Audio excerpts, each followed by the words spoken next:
बताना चाह रहे हैं, उपाय सिद्ध परमात्मा है। इस प्रतिष्ठा के माध्यम से जो व्यक्ति ये सोचता है भगवान कोई एक सत्ता है और जगत में सब भक्त है,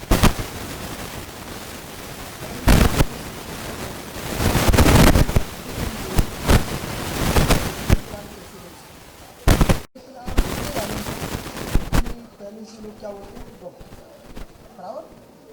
तो जैसे कि आप बनने वाले व्यक्ति को भी डॉक्टर बोलते हैं, तो छात्र डॉक्टरी पढ़ रहा है उसको डॉक्टर कहते हैं, द्रव्य विच्छेद का काम।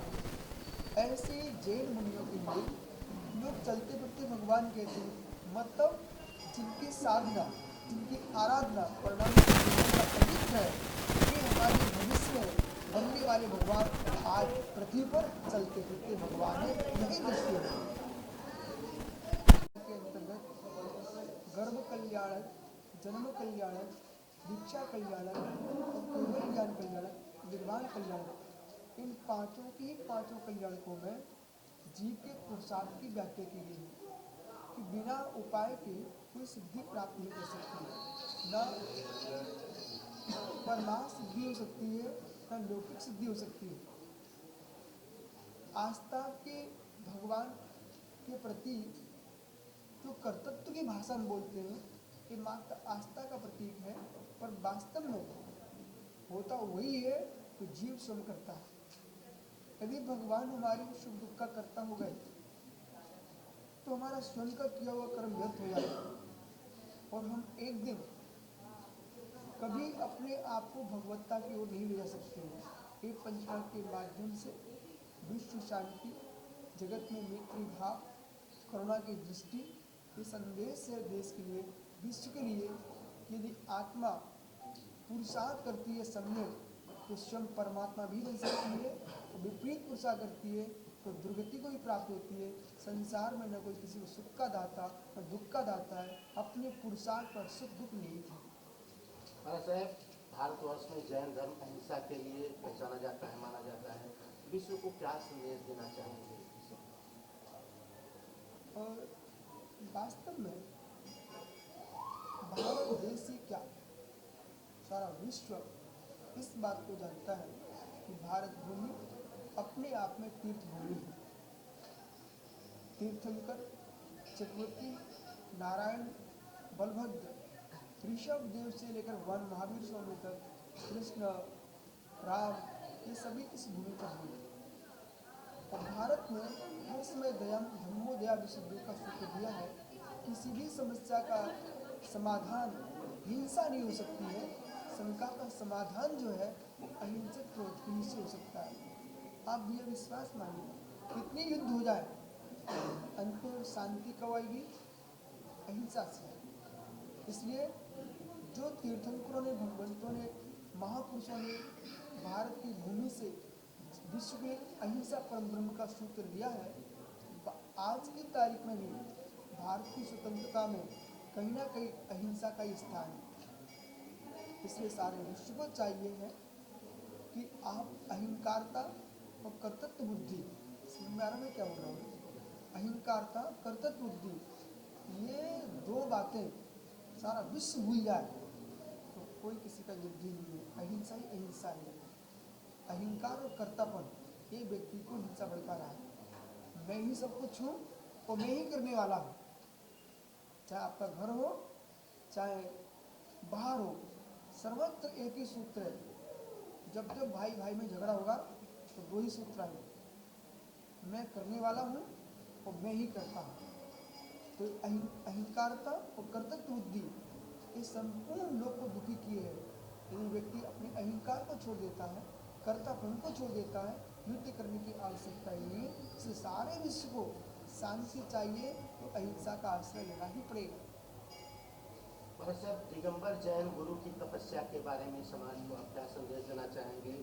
दिगंबर जैन साधु किस प्रकार से होते हैं, उनका जो काम काज है समाज में? बहुत बढ़िया प्रश्न है।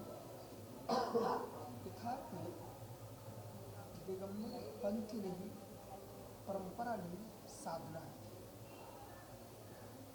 और ये साधना निसंगता की साधना है। अहिंसा परम ब्रह्म की साधना है। मूल बिंदु अहिंसा पर टिका हुआ है।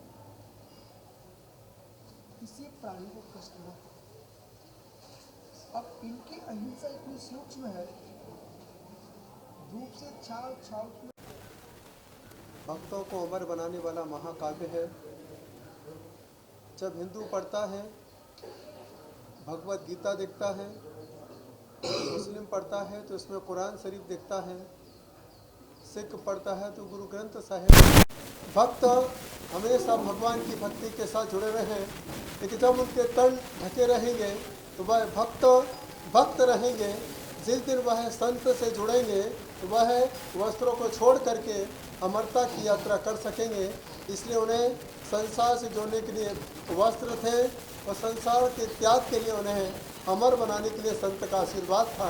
इसलिए इस प्रकार का एक अभियान वस्त्र के ऊपर वक्ता में लिखने का रखा था और आज यह दुनिया में एक इतिहास बना है। लोग कहते थे कि संत को वस्त्र की क्या आवश्यकता है, संत वस्त्र के त्यागी होते हैं।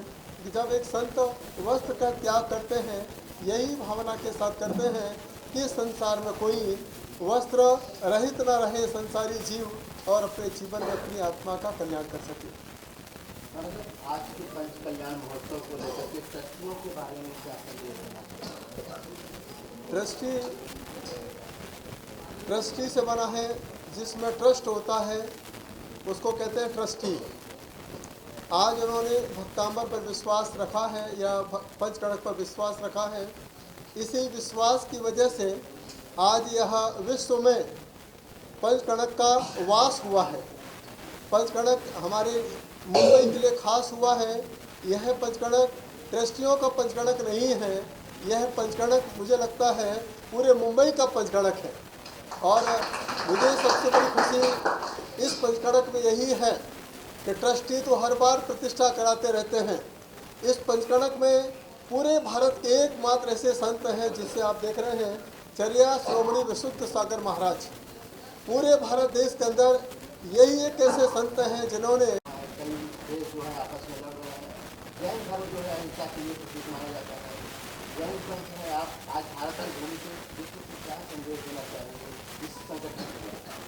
भले ही हमारे दुनिया में चर्चा चलती है विश्व युद्ध की बात, जब तक हमारे परिणाम शुद्ध रहेंगे, जब तक देश में विशुद्ध रहेंगे, मुझे नहीं लगता है कि विश्व में युद्ध हो सकता है।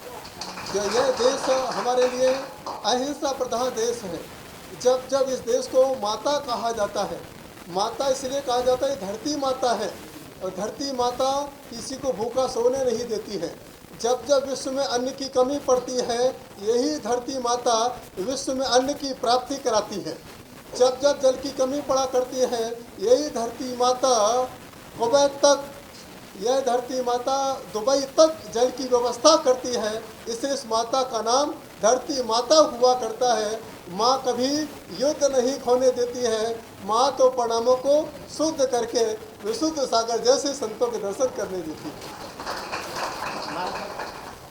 जी के बारे में क्या संदेश देंगे? समाज के लिए हमेशा सेवा करते हैं। भरत भाई अपने आप में ही भारत के भाई हैं। जिस प्रकार से हमारे देश में भरत चक्रवर्ती को जाना जाता था, आज पूरा मीडिया यहाँ पर उपस्थित हुआ है। एक अच्छे कर्मठ कार्यकर्ता हैं, यही मेरी भावना है। आज देश में बड़े बड़े नेता हैं, बड़े बड़े अभिनेता हैं, लेकिन यह हमारे देश के, भारत के, मुंबई के राजनेता नहीं, धर्म नेता हैं, जो धर्म के माध्यम से लोगों को जोड़ने का प्रयास करते हैं। और अभी जो आचार्य विश्वनाथ जी ने कहा, हम लोग ना तो श्राप देते हैं